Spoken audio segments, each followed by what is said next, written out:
एक राजा बहुत बड़ा प्रजापालक था। हमेशा प्रजा के हित में यत्नशील रहता था। वह इतना कर्मठ था कि अपना सुख ऐशो आराम सब छोड़कर सारा समय जन कल्याण में ही लगा देता था। यहाँ तक कि जो मोक्ष का साधन है अर्थात भगवत भजन, उसके लिए भी वह समय नहीं निकाल पाता था। एक सुबह राजा वन की तरफ भ्रमण करने के लिए जा रहा था कि उसे एक देव के दर्शन हुए। राजा ने देव को प्रणाम करते हुए उनका अभिनंदन किया और देव के हाथों में एक लंबी चौड़ी पुस्तक देखकर उनसे पूछा, महाराज, आपके हाथ में यह क्या है? देव बोले, राजन, यह हमारा वही खाता है जिसमें सभी भजन करने वालों के नाम हैं। राजा ने निराशायुक्त भाव से कहा, कृपया देखिए तो इस किताब में कहीं मेरा नाम भी है या नहीं। देव महाराज किताब एक एक प्रश्न उलटने लगे, परंतु राजा का नाम कहीं भी नजर नहीं आया। राजा ने देव को चिंतित देखकर कहा, महाराज, आप चिंतित ना हो, आपके ढूंढने में कोई भी कमी नहीं है। वास्तव में ये मेरा दुर्भाग्य है कि मैं भजन कीर्तन के लिए समय नहीं निकाल पाता और इसलिए मेरा नाम यहाँ नहीं है। उस दिन राजा के मन में आत्मग्लानि सी उत्पन्न हुई, लेकिन इसके बावजूद उन्होंने इसे नज़रअंदाज कर दिया और पुनः परोपकार की भावना लिए दूसरों की सेवा करने में लग गए।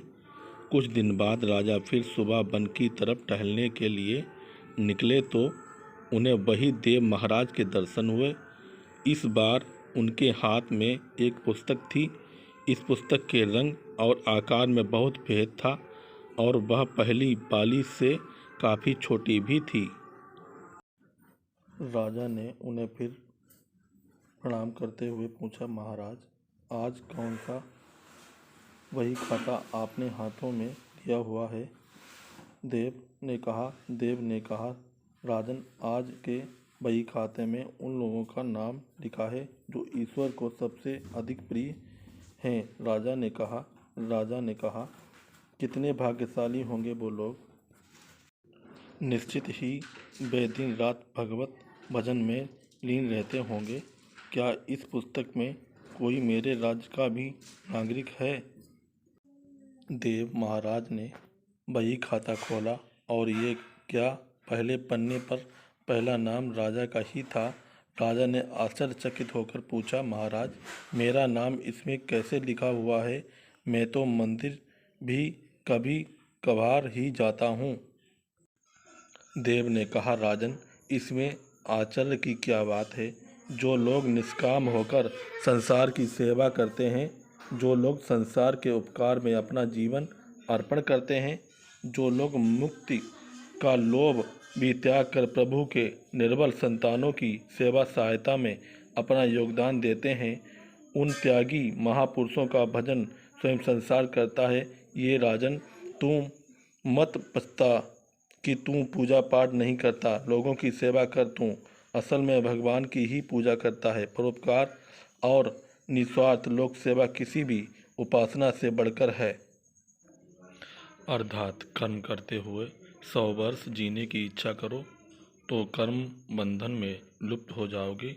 राजन, भगवान दीन दयालु है, उन्हें खुशामद नहीं भाती बल्कि आचरण भाता है। सच्ची भक्ति तो यही है कि परोपकार करो, दीन दुखियों का हित साधन करो।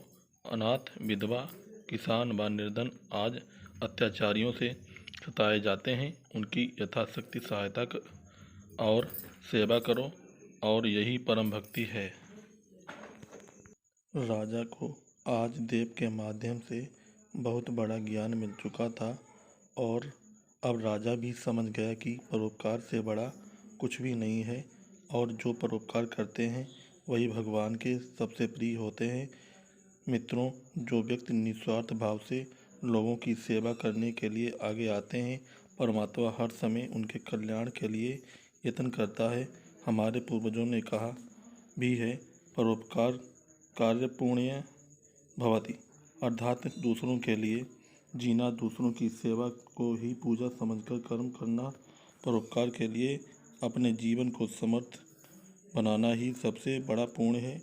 और जब आप भी ऐसा करेंगे तो स्वतः ही आप ईश्वर के प्रिय भक्तों में शामिल हो जाएंगे। धन्यवाद। सबसे बड़ा परोपकार कहानी।